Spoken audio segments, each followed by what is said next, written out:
Good evening, everybody. It's 5:30, so I'm going to call the Atomos City Council meeting to order. And first thing, would everybody stand for the Pledge of Allegiance, please?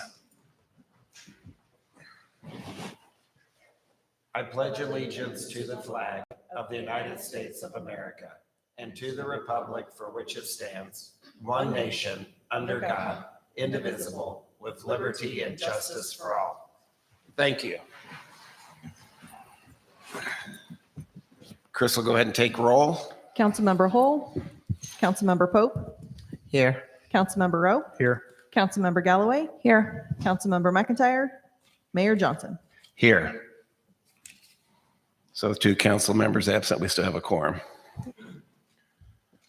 Okay. Will somebody like to make a motion to approve the consent agenda? So moved. Second. Chris will take the roll. Councilmember Pope. Yes. Councilmember Rowe. Yes. Councilmember Galloway. Yes. Okay, now we need a motion to approve tonight's agenda. So moved. Second. Chris will take the roll. Councilmember Pope. Yes. Councilmember Rowe. Yes. Councilmember Galloway. Yes. Okay, next item is our city administrator's reports. I'm going to turn it over to Phil. Thank you, Honorable Mayor. On tonight's Minister's Report, Council and Citizens, I have an update on laws that were changed July 1 relating to ATV and UTV. And I'm not here to make a recommendation one way or the other, but more to clarify that although there was some changes in the law at the state level, it really does not impact the municipal level or municipal regulations at this point, with the exception of one thing that has an impact, and that is if the city were to be charging fees for registrations, we would no longer be able to do that. So we explain what those are. Yeah, okay. So on June 13th, 2022, the governor signed House File 2130, also known as HF 2130, which included changes to Iowa Code Chapters 321 and 321I. Those were pertaining to the regulation and operation of all-terrain vehicles, also known as ATVs, and off-road utility vehicles, also known as UTVs, on various roadways. House File 2130 neither restricts the city's authority to designate roads for ATV or UTV use, nor it requires that the city designate city streets for ATV or UTV use. And so that's what I was saying is it really hasn't impacted us to that regard. At current, the only areas that ATVs were authorized on was during the winter months. They were allowed to operate on the designated frozen ponds within Greater Ottumwa Park. That has not changed. The roads were not one of the areas that these vehicles could be driven on. And at this time, without any other action, that would still remain the same. Further, House File 2130 amended Iowa Code Section 321.234A, which is ATVs use on highways, and Chapter 321I, which was ATVs generally. The amendments to Iowa Code in those sections imposed additional requirements on the lawful operation of ATVs and UTVs on non-interstate highways, including a new minimum driver age of 18 and a requirement for financial liability coverage. Other amendments to that section required that ATVs maintain headlights and taillights and other equipment. Relating to Iowa Code Chapter 321I, one amendment prohibited the use of ATV fees collected by a Department of Transportation and distributed to localities for law enforcement. So that was where I mentioned we cannot get fees for any registrations. Otherwise, as mentioned, the authority of cities to designate certain roadways within their corporate limits for ATV or UTV use remains largely unchanged. Cities have the authority, both before and under the current law, to regulate the operation of registered all-terrain vehicles and off-road utility vehicles. They may designate streets under the jurisdiction of the city within its corporate limits, and two-lane primary and secondary road extensions in the city, which may be used for the operation of such vehicles. So again, the city does not have any streets that are currently listed as to operate these vehicles on. So it would be a violation of city code to operate any ATVs or UTVs within the city limits other than the designated frozen ponds in, obviously, winter. So That is how the changes in House File 2130 have and have not affected the city. So you're not asking for the council to take any type of action tonight? This is just for informational purposes? This was for informational purposes. It has been recognized that there's been an increase in these vehicles driving on city streets, and it was to clarify for law enforcement and the citizens that it is not authorized, and individuals who are doing so may be subject to citation. Did you say that it changed the legal age to drive them to 18? Is that? That is, yeah, as part of the changes in the law to drive on the streets or roadways, 18, and you have to be able to have that financial responsibility or insurance. And then the vehicle also has to meet the standards. I believe it's the DNR that regulates those. And a valid driver's license. And a valid driver's license, yes. Does council have any questions for Phil regarding this issue? I don't really have a question more than a concern. I personally, in the neighborhood that I live in, have seen people flying up and down the street with those things. I question whether some of them were 18. I question by the way that they were driving, number one, that they knew how to drive, and number two, if they probably had an active driver's license. Insurance is neither here nor there, I guess. Kind of hard to make a judgment call on that. But if we do have the ability to regulate that, I think that we should probably be doing that, because from a public safety concern, I worry just a little bit. There's people driving those things at 40 mile an hour. I think that they forget they're motorized vehicles still. So Sorry, I'm sorry, just to say to that point, the state code does have a speed limit of 35 miles per hour. So under I can state tell you law, that's not being it's followed. 35 miles per hour. And currently our city ordinance has not greater than 15 miles an hour unless otherwise posted. So, and the city can have more restrictive speed limits than what the state does. I just want to thank you for reminding me of that clarification.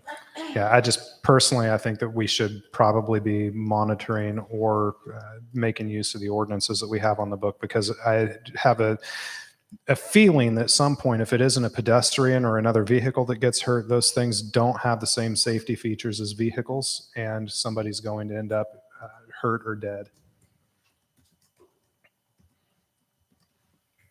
So is it the council's wish to have this put on a future agenda as an agenda item and ask for staff recommendation?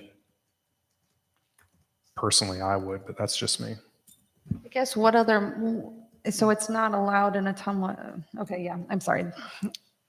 In Ottumwa at this point, so you're wanting to actually look at regulation of it. Well, I mean, if we can tighten down on what we have, I would like to do that. And make it something that's enforceable by our police department. I think it's worth exploring. So just to reiterate, currently it is not allowed on any city streets. So the enforcement action would be to pull over, cite anyone that would be using these on city streets in the current.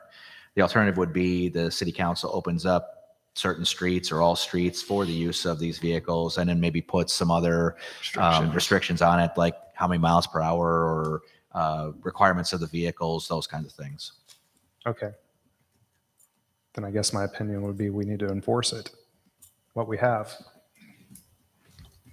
And that was part of what tonight was, just to help educate, since there was changes at the state law. I think it's been confusing for some individuals that this change in the state law all of a sudden opened it up for allowing it anywhere in the state, including city streets.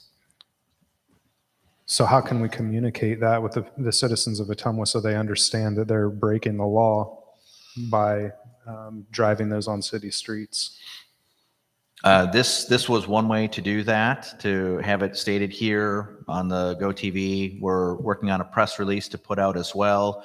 Law enforcement, if they're out and they see somebody educating them, I mean, there is discretion. They don't have to cite the first time they pull somebody over, but they could educate what the rules are. And, if they see that individual again, that, the next time it may be a citation or whatever they would issue at that point. So even with riding on the ponds, they have to be 18. I didn't read it that way. I believe that the changes in the code were referring to roadways. And in that case, that's where the age was impacted. Increased. I can definitely verify that with legal to ensure that, but I think it was only, so on private property, it's not, in areas that are designated by the city other than roadways. I don't know that there's the age limit there. These were referring to changes for roadways and the county roads that we're now able to drive on and crossing state highways. Okay, thank you. Police Chief Arrington, since July 1st, are you aware of any citations that your officers have issued for this kind of violation since the law changed in July? No, but we have had some confusion regarding state legislation. We have given verbal warnings and made it more of a education style of individuals and trying to explain to them that that legislation opens up for cities to enact ordinances to allow said operation. But instead of taking enforcement action, just because the citizens were confused on that point. So, and typically, whenever we enact a new law, ordinance, or traffic, we try to have an educational period for the public instead of just going right into a fine or an arrest. So for outside the city limits of Ottumwa, then the county would need to decide how they wanted to handle these kind of vehicles outside the city limits of Ottumwa, like out in the county. That would be up to the county board of supervisors to make some kind of a policy or an ordinance. Yeah, there is some with this new law that where it talks about secondary roads, and the Board of Supervisors have some discretion in some areas and others they don't under this current law. So, but that isn't a concern for the city itself. We're only concerned with inside the city limits. But that's going to come up. If the city decides to do something, people are going to want to say, well, how does that affect us that live in the county? So I guess the county is going to have to take that issue up themselves then. And it may impact them on what they do. There are, some things as far as if you're getting into trails and things where there can be some economic impact on having ATVs or UTVs and being able to ride that. So I'm not going to dismiss that. The question is when it becomes all the time, and as Councilman Rowe mentioned, where people are tearing up and down streets, and it becomes more of an issue in that regard. The vehicles aren't necessarily made for that and head-on-head with a car or things to that impact. So there are some safety concerns that I think are should be merited as well or considered. So. Anything else in your report you want to share? No, that's all I had on that for tonight. Okay. If there's no other questions for Phil, I'll go ahead and ask if we have anybody in the audience that wants to speak on any of tonight's agenda items. And we do have one individual that would like to speak about the topic I believe that Phil just talked about. So would you like to come to the microphone, sir, and give your name and state your address? And you'll have 3 minutes to go ahead and discuss. I have some papers if anybody wants to. Yeah, you can bring them up and hand them out if you have some. Actually, I have extra copies here, so. I'll take a couple for these guys that aren't here. And I'll put them in their mailboxes downstairs. Thank you. Thank you. I have.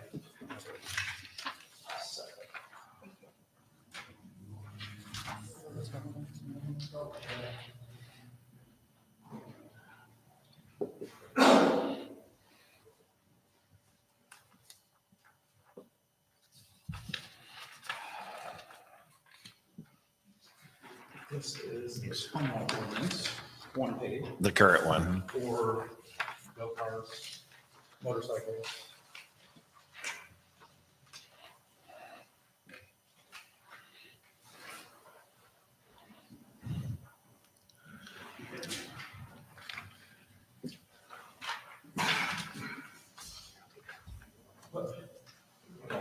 That's a different one.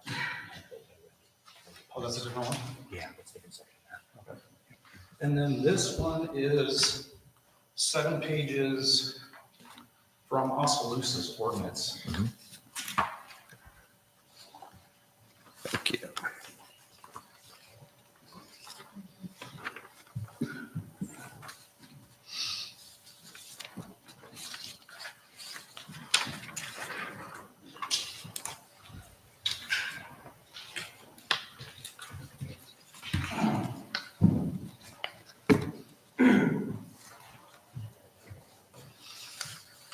I am Joe Danville. My address is 233 West Altabus Avenue here in Ottumwa. I'm a lifelong citizen of Ottumwa, Iowa. I also own Mad Ave Quick Shop over on Madison Street. I'm here to request the city council look into recreating ordinances for ATVs, UTVs, and golf carts in the city limits of Ottumwa. It would be very beneficial for maybe tourists to come to Ottumwa and be able to bring their UTV and ride trails in Ottumwa. Also maybe stay at a hotel, take their cart to the river, go fishing and stuff like that. But also I go to agency because one of my friends lives over there, and we're allowed to ride his golf cart around town and see friends and neighbors and all that stuff. And it would be nice. I know in some other neighborhoods where people do have golf carts and all that, and they ride them to their friends' houses just because they don't want to get their cars out and everything. But if you look at the Oskaloosa ordinance, they have it for golf carts, ATVs, UTVs, and everything. And I agree with all the laws that came down from the state, but with Ottumwa, we need to look at what Oskaloosa has done with their ordinances and make it beneficial for the citizens of Ottumwa to also be able to ride these golf carts, UTVs, and ATVs in Ottumwa. Is the ordinance from Oskaloosa a new one that they've created just because of this law, or was I this don't- their old one? I don't know that. This is Okay. just what was on the city ordinance thing Okay. today when I downloaded it. So, yeah. Okay. But I've had some of my friends that do have UTVs and everything, and they asked me to come to you guys and everything. And I've also been looking into a golf cart or a UTV to have as my own, but I don't want to purchase it and live in the city limits and not be able to use it within the city limits. So then you have also R&J Performance out north, and I think it's Ross Motors downtown that would benefit from these new ordinances to where their business would go up with the sales of these ATVs and UTVs. So Just a comment on Oskaloosa's, the majority of those items were changed in 2021. So this could change more based on this new law that just Yeah. passed in July. yeah, but I mean, on their record now, Right. they Yeah. have it to where all that stuff is illegal. And I know you guys brought up the safety factor and everything, and I understand safety with all these vehicles and everything. But I know there was an accident today, just a couple blocks down from my store, where somebody had to be life flighted, and that was on a motorcycle. And actually, most of these UTVs are safer than an actual motorcycle because they have seat belts in them, they have brake lights, they have turn signals. Some of them, I think, even come with mirrors. And I know my friend in agency, his golf cart across the roof, he has a special kind of mirror to where he can see many different locations behind him and everything. So, and then he even, I think, had to install a horn on his golf cart too for safety reasons also. So, and 18 years or older, insurance, valid driver's license. I mean, yeah, that's everything you need to have when you drive a car. But like I said, these UTVs are, shoot, most of them are the price of a car nowadays, and they are safe. They have doors on them. They have netting around them. Some are completely enclosed with air conditioning, heating, and all that stuff. So it's just, I think it's something we need to look at, and it could be beneficial. I know there's plenty of citizens of Ottumwa that want this to happen. So it's just a request for you guys to look at it. So. Does council have any questions for Joe? Appreciate you for bringing this to our attention, and I'm sure it's going to be something that the city council will be looking at in the future, because it sounds like it's going to continue to be an issue that people want to have addressed. So I wouldn't be surprised if it'll come back for some further type of action in the future. Okay. Thank you for your time. Thank you. Yep. Is there anyone else that would like to speak on any of tonight's agenda items before we move on? If not, I think we're ready for the public hearing, and I'll turn it over to Chris. This is the time, place, and date set for a public hearing on the consideration of a real estate purchase agreement with Elliott Oil. I'm going to call the public hearing I'm going to open the public hearing, and Zach, I believe you're going to handle this topic. Yes, thank you, Mayor. Thank you, Council. This resolution would approve the purchase agreement and authorize the conveyance of the property described to Elliott Oil. This property would be the property vacated by Ordinance 3205, which has its third consideration later in the agenda, which is a section of alley between 2nd and 3rd Street. The purchased property is going to be subject to utility and access easements, which would have to be created prior to closing, and that is called out in the agreement. And the sale of the property would benefit the new fuel station project that's in progress at that location.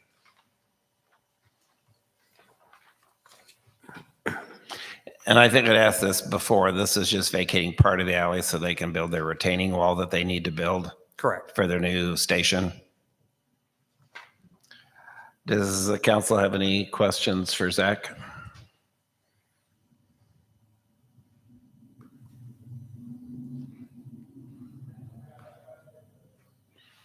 Okay, if there's no questions, does anybody in the audience have any questions that they'd like to ask Mr. Simonson since this is a public hearing?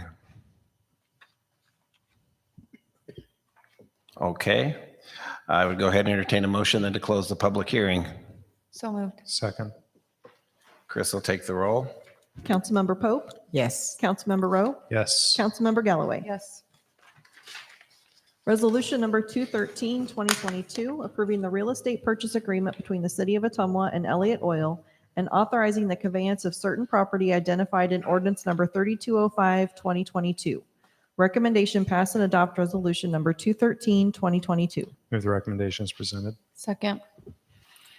Chris will take the roll. Councilmember Pope, Yes. Councilmember Rowe, Yes. Councilmember Galloway. Yes. Resolution number 216, 2022, awarding the contract for disposal and demolition of 236 Phillips Street to Daniel McKee of Bloomfield, Iowa for the best bid, $9,400. Recommendation pass and adopt resolution number 216, 2022. Is there a motion to approve the recommendation? So moved. Second. Okay, I believe Zach, you're going to handle this one. Yes, thank you, Mayor. The property at 236 Phillips is a property that was condemned and was then burned as part of a training fire with the fire department.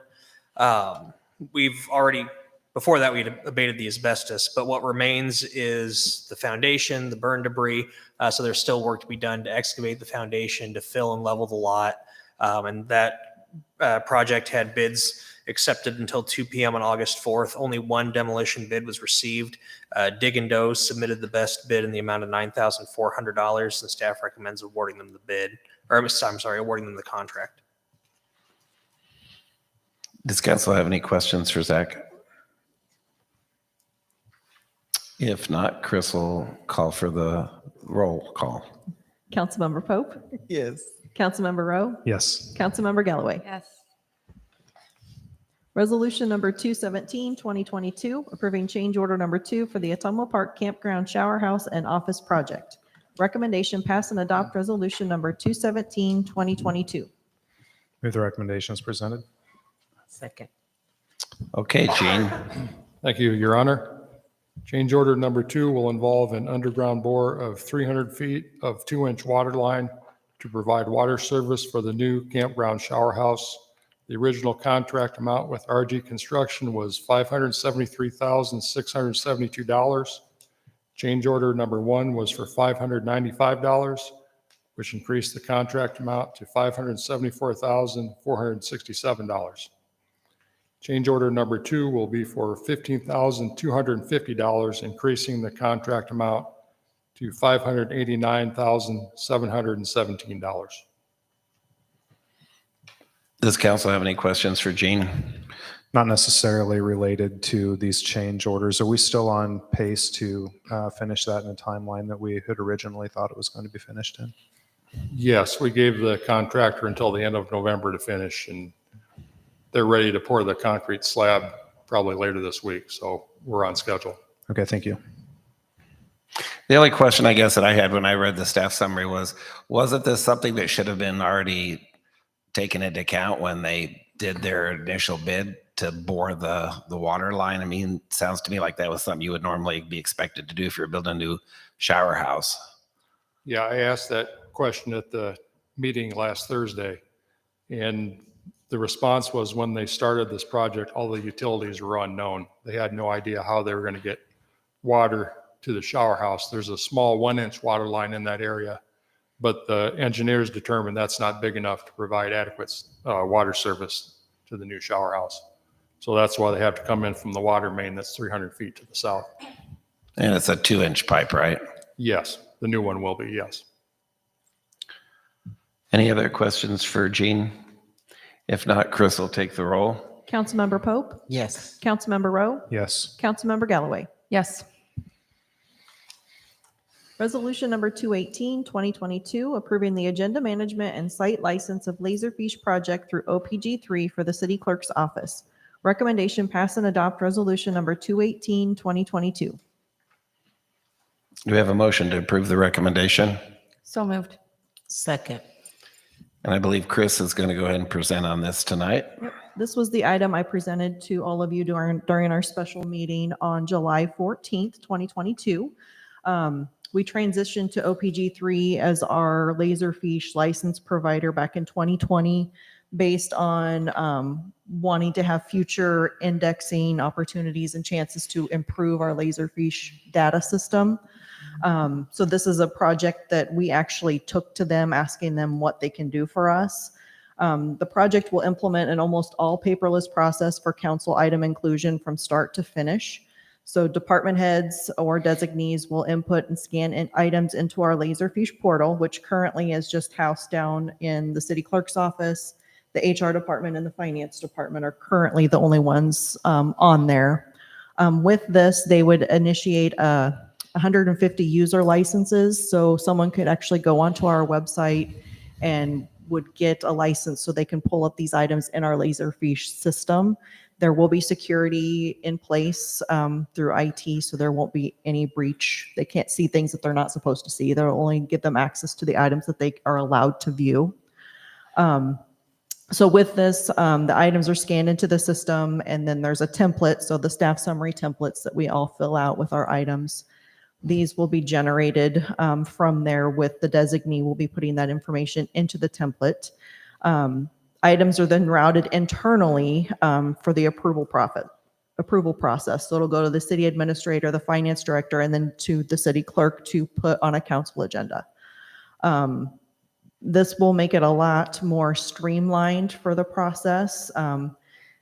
We're looking at hopefully adding more items to this in the future, but right now this is the one we're looking at that will be most beneficial for the city as a whole. The included upgrade quote, they came in and did a scope of work for us, and they presented with the full users. It will be a total of $37,000 for the agenda management project. So the total implementation cost with the annual amount is $25,750.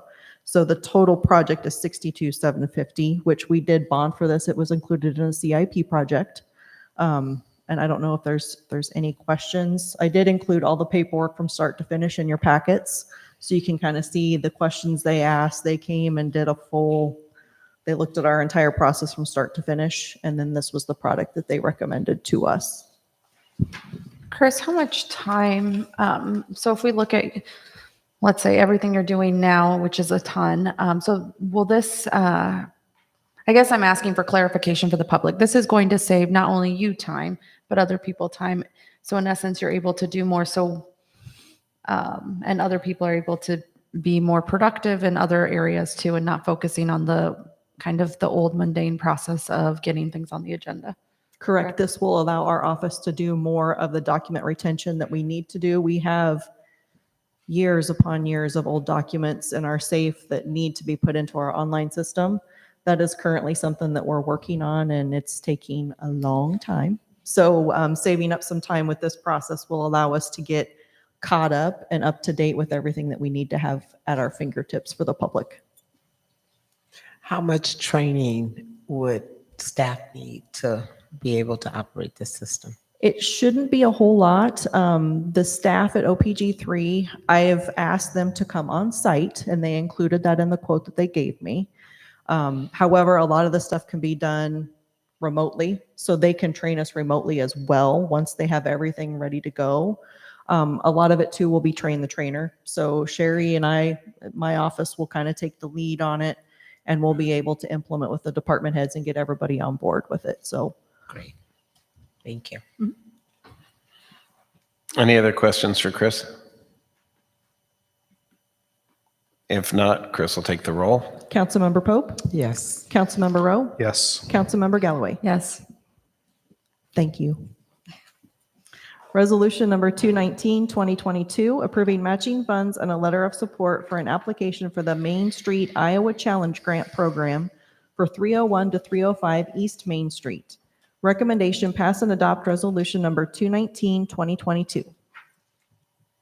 Is there a motion to approve the recommendation? So moved. Second. Chris will take the roll. Oh, no, I'm sorry. Zach, you're first Thank you, Mayor. before we vote. So this resolution approves a letter of support and also commits match funding for an application for a Main Street Iowa Challenge Grant. Area 15 Regional Planning is preparing that application on behalf of Main Street Ottumwa. These are grants that are only available to Main Street communities, communities that have a Main Street district, and it's the Main Street program itself which applies for the grant. But the grant does require support from the city. And then it also, I think I was at the conference a couple weeks ago, and I think they said that they've never approved a grant that didn't have at least some city matching funds. We've been really successful with this challenge grant program. We've had previous projects awarded in the city, and we've seen the value of those projects. This application is for 301 to 305 East Main Street. The new owner of these buildings seeks to create an entertainment, nightlife, and event space which would use the inside of the 305 property, as well as the exterior areas behind 303 East Main and the entire vacant lot at 301 East Main for leisure activities, which include live music, axe throwing, that sort of thing. The application will also enable the owner to white box the space inside of 303 East Main to find a commercial tenant. The total project has an estimated cost of $225,000, between $225,000 and $250,000. The grant is for $100,000. The city's budgeted CIP funds to provide a match of $25,000 for a challenge grant, and then the owner would be responsible for the balance of the project, which would be between $100,000 and $125,000. The grant would be submitted at the end of this month, and we'd hopefully get some award information this fall. Does council have any questions for Zach?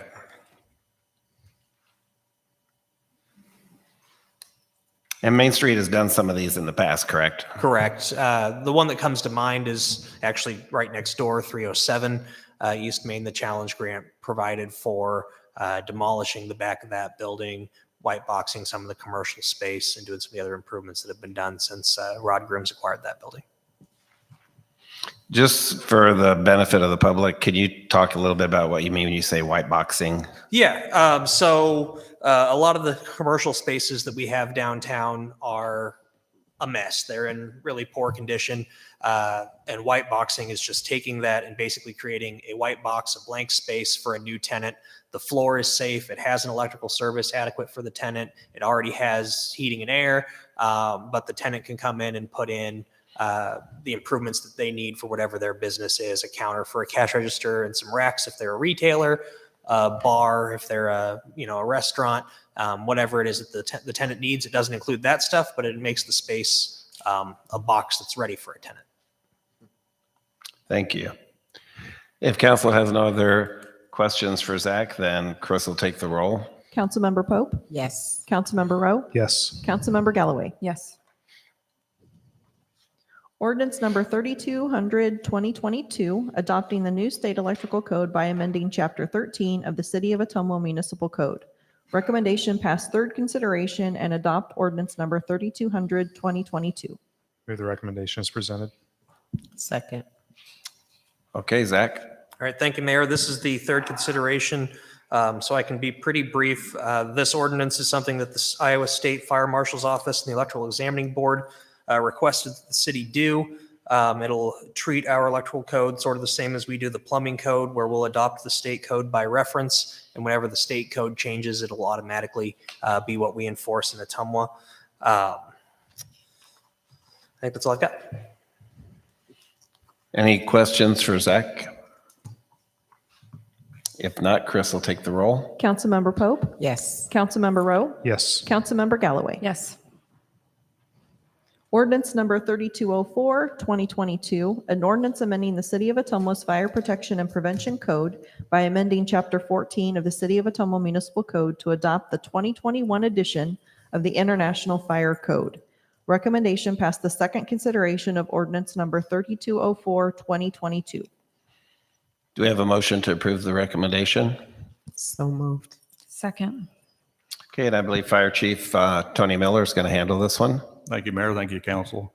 We brought this to Council 2 weeks ago to update the fire code. We've done that in 2011. We've done that in 2016. And now we would like to do the second reading of this and pass it so we can get this thing adopted. There's a couple minor changes. In the last 2 weeks, I've not had one single call on the changes that we brought to the table last council meeting. One of the council members asked me if we was going to get this information out to the public, and I said, yes, we would. And there was a nice article in the paper with the changes that we made those in the local paper. So in some ways, this kind of goes along with what Zach just talked about. When you comply with the International Fire Code, then that automatically gives you those updates. Then you know you're always in compliance without having to go through your own separate process, correct? But if there's changes, we will take that to the council so they understand the changes. But yes. Okay. Does council have any questions for Fire Chief Miller? If not, Chris will take the roll. Councilmember Pope, Yes. Councilmember Rowe, Yes. Councilmember Galloway. Yes. Thank you. Thank you. Ordinance number 3205, 2022, vacation of public right-of-way in the portion of the alleyway running northwest-southeast from East Mcpherson Avenue to Phillips Street between West 2nd Street and 3rd Street West in the city of Ottumwa. Recommendation pass third consideration and adopt ordinance number 3205, 2022. So moved. Second. Zach, it's all yours. All right, thank you, Mayor. This is the ordinance that I referenced with the purchase agreement earlier. This is the ordinance that would vacate that portion of the alley so that it can be transferred to Elliott Oil to further the project that is underway. Again, it would be subject to easements that allow access for adjoining neighbors, as well as easements that allow the existing utilities to use the right-of-way, or use what is currently right-of-way. Does council have any questions for Zach? If not, Chris will take the roll. Councilmember Pope, Yes. Councilmember Rowe, Yes. Councilmember Galloway. Yes. Ordinance number 3206, 2022, an ordinance repealing ordinance number 3194, 2022, and establishing supplemental regulations for automobile sales by amending section 38872 of the zoning code of the city of Ottumwa, Wapello County, Iowa. Recommendation passed the second consideration of ordinance number 3206, 2022. Is there a motion to approve the recommendation? So moved. Second. Okay, Zach, you're up again. All right, thank you. Ordinance 3194 in April established a moratorium on issuing new certificates of zoning compliance for auto dealer lots. The moratorium was established because the council had concerns with the conditions of some of the existing lots and with the proliferation of auto lots that created conflict with surrounding residential areas, that had nuisance issues with junk vehicles, outdoor storage of parts and tires, those sorts of issues. The moratorium gave us the time to create some improved regulations, and that's what this ordinance would do. It would repeal that ordinance, it would repeal the moratorium, and it would also establish new supplemental regulations. Specifically, the ordinance would prohibit car lots within 100 feet of residential zones without a conditional use permit.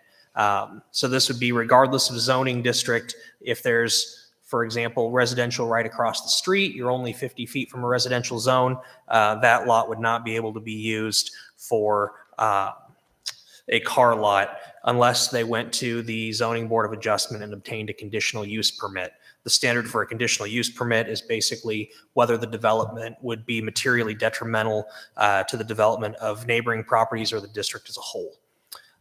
This would also help to create a buffer between residential areas and that type of business. The ordinance also cracks down on outdoor storage by adding additional language around car lots. Storage of vehicles that are not for sale, body damaged, or inoperable in the display area would be prohibited.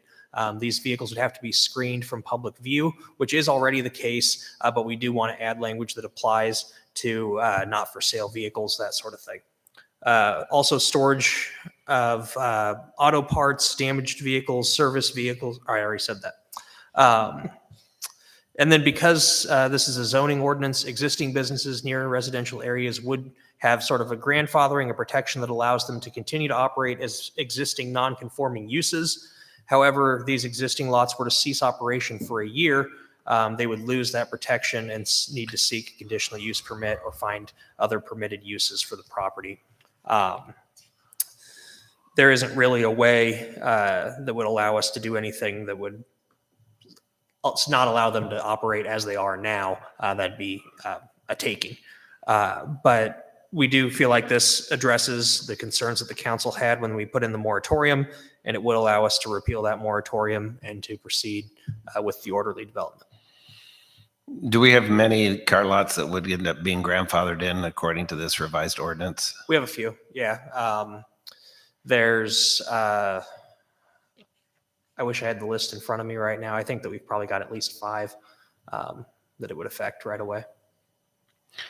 I know this is something the council wanted tabled a while back. So does council have any questions for Zach?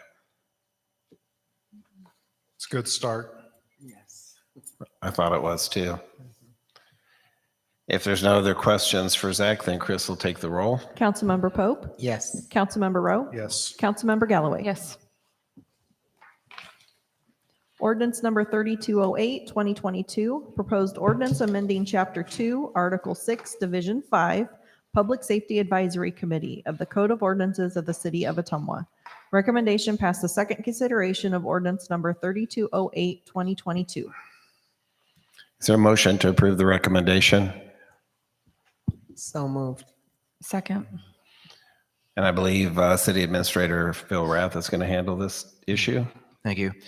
This is a committee that was fairly active and met on a regular basis. And for whatever reason, a number of factors of recent, they had not been meeting. We still do have active members that are listed on the Public Safety Advisory Committee. A couple of them would be up in October for either renewal or replacement. Talking with staff and the members that are currently on the committee, the city code currently reads that they were to meet on a monthly basis.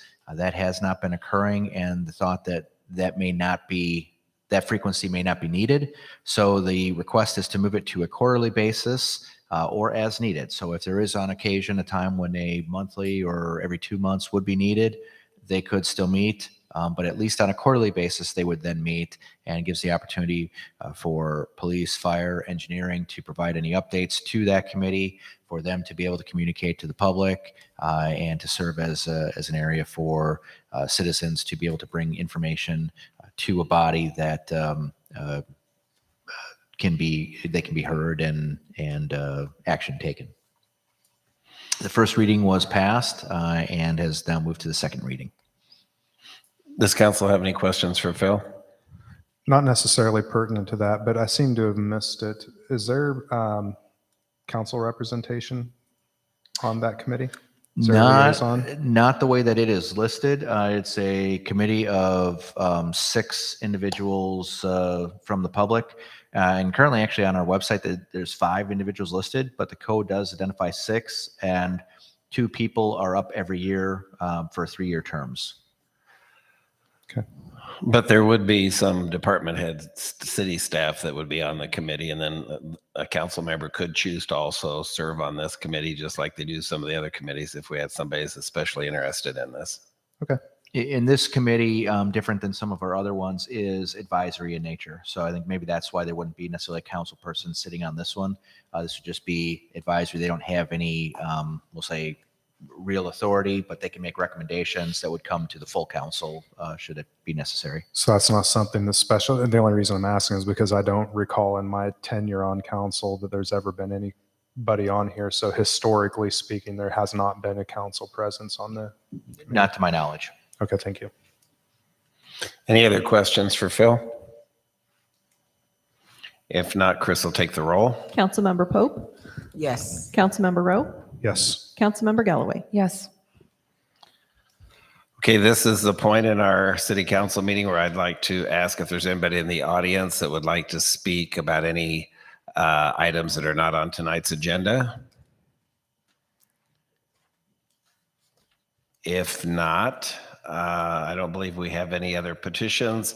Is there any other communications that the council would like to make or that Phil would like to make? No. If not, I guess I'm ready to ask for a motion to adjourn. So moved. Second.